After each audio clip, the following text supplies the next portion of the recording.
అందరికీ నమస్కారం. ఇవాళ మనతో ప్రముఖ ఆస్ట్రాలజర్ వంగర రవిశంకర్ శర్మ గారు మనతో ఉన్నారు. వారితో మాట్లాడదాం. గురుగారు నమస్కారం. నమస్కారం అండి. గురుగారు, శని స్థానంలోకి రాహుగ్రహ ప్రవేశం చేస్తే ఎటువంటి మార్పులు సంభవిస్తాయి, అలాగే దీని ప్రభావం ద్వాదశ రాశుల మీద ఎలా చూపిస్తుంది, కాస్త వివరించండి.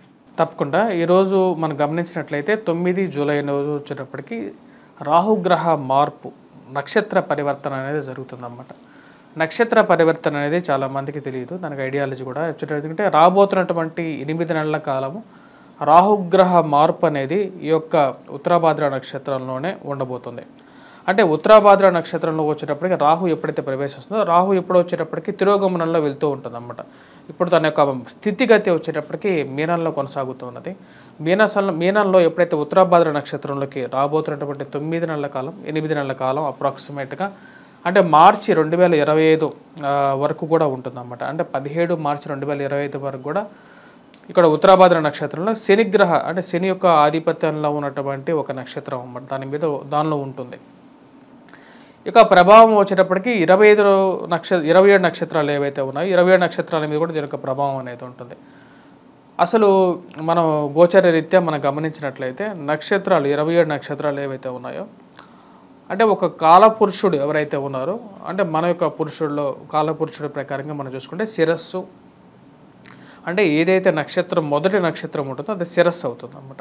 ఆ శిరస్సులో ఉన్నటువంటి రాహువు తన యొక్క దృష్టిని మిగతా 27 నక్షత్రాల మీద ఎప్పుడైతే చూస్తాడో, ఆ యొక్క 27 నక్షత్రాల మీద కూడా యొక్క ప్రభావం ఉంటుందని చెప్పి గోచార శాస్త్రంలో ఉన్నటువంటి కాన్సెప్ట్ అన్నమాట. ఇది నక్షత్ర రీత్యా మనం నిజంగా యాక్చువల్గా తెలుసుకోవాలి ఫలితం అని అన్నప్పుడు ఎప్పుడైనా సరే నక్షత్రం ఫలితమే తెలుసుకోవాలన్నమాట.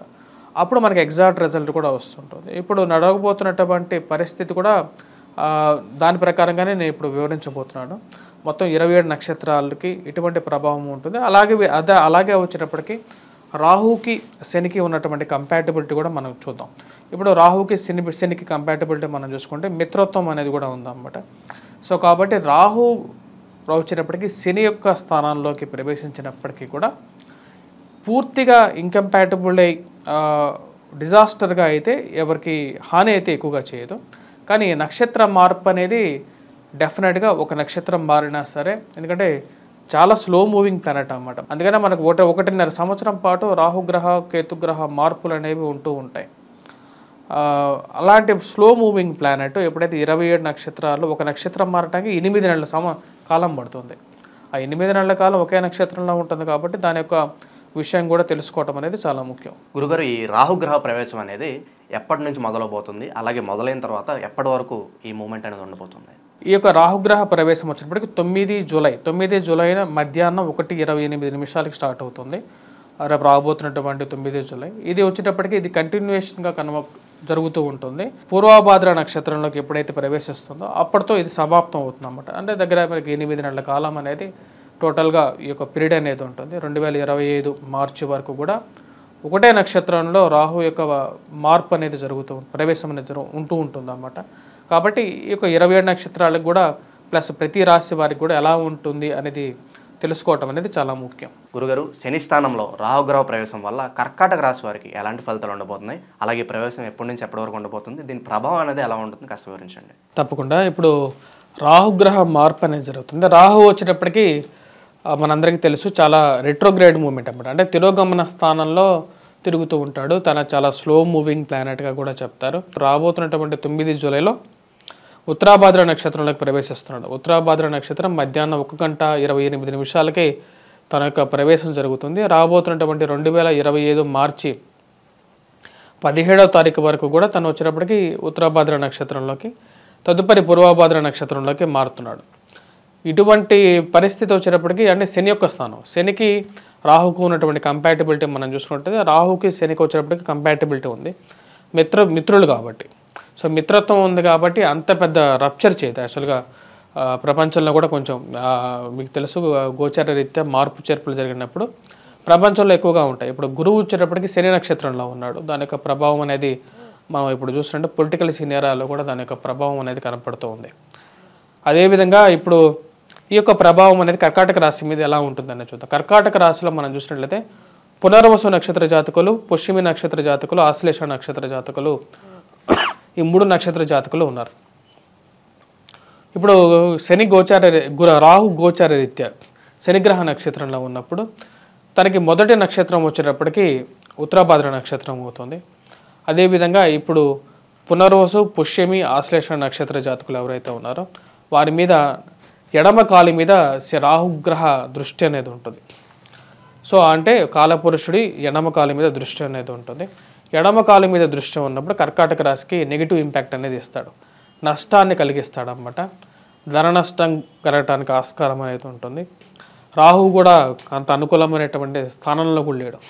గోచార రీత్యా కూడా మనం చూసినట్లయితే రాహుగ్రహ స్థానం అనేది భాగ్యస్థానంలో రాహు ఉన్నాడు. రాహు భాగ్యస్థానంలో ఉంటే వ్యతిరేకమైనటువంటి ఫలితం అనేది కర్కాటక రాశికి వస్తూ ఉంటుంది. కానీ గురువు అనుకూలమైనటువంటి స్థానంలో ఉన్నాడు కాబట్టి కొంచెం అనుకూలత, కానీ ఈ రాశికి కొంచెం నెగిటివ్ ఇంపాక్ట్ ఎక్కువగా ఉంది. దానికి భాగ్యస్థానంలో రాహు, అదేవిధంగా అష్టమంలో శని, రెండు బ్యాడ్ ప్లానెట్స్ అన్నమాట. ఈ యొక్క ప్రభావం అనేది 2025 మార్చి వరకు ఉంటుంది. శని యొక్క మార్పు కూడా అష్టమం నుంచి భాగ్యస్థానంలోకి మార్పు అనేది కూడా అంటే అష్టమ శని ప్రభావం అంటారు. అష్టమ శని ప్రభావం నుంచి కూడా రిలీఫ్ కూడా వీళ్ళకి 2025 మార్చికే ఉంది. అలాగే రాహుగ్రహ నక్షత్ర మార్పు కూడా వీరికి జరిగేది 2025 మార్చికే ఉంది. విద్యార్థులకి ఎలా ఉండబోతుంది గురుగారు? సో విద్యార్థులకు చెప్పేటి కొద్దిగా జాగ్రత్తగా ఉండాలి, చదువు మీద కొద్దిగా ఎక్కువ కాన్సన్ట్రేట్ చేయాలి. ముఖ్యంగా వచ్చేటప్పటికి ఎక్కువగా ధ్యాస పెట్టాలి. గురువు అనుకూలత పెరగటం అనేది ఒక పాజిటివ్ ఇంపాక్ట్ విద్యార్థులకి, విద్యా సంబంధితమైనటువంటి సంస్థల్లో పనిచేస్తున్నటువంటి వారు, టీచర్స్ కానీ ప్రొఫెసర్స్ కానీ వీరికి గురువు యొక్క పాజిటివిటీ అనేది కొంచెం బెటర్ అయింది, కానీ పూర్తిగా బెటర్ కాదు. రాబోతున్నటువంటి 8 months కొంచెం జాగ్రత్తగా ఉండాలి. ఆరోగ్యపరంగా కానీ లేకుండా ఉంటే ప్రయాణం విషయంలో ఎక్కువగా జాగ్రత్తగా ఉండాలి వీరు ముఖ్యంగా. వృత్తిపరంగా కర్కాటక రాశి వారికి ఎలా ఉంటుంది?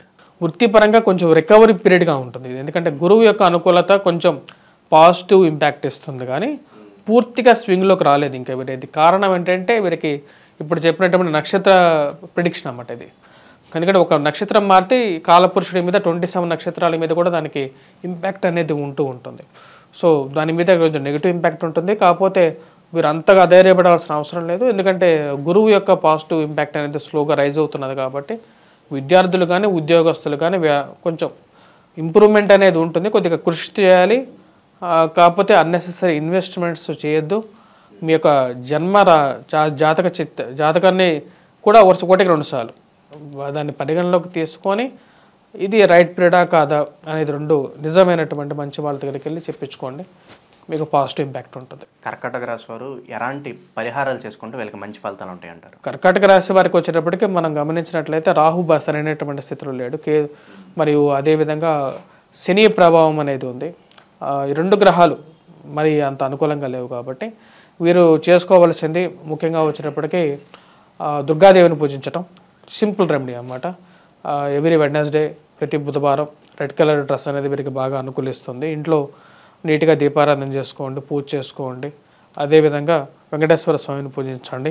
ప్రతి శనివారం నాన్ వెజిటేరియన్ డ్రింక్స్కి దూరంగా ఉండండి.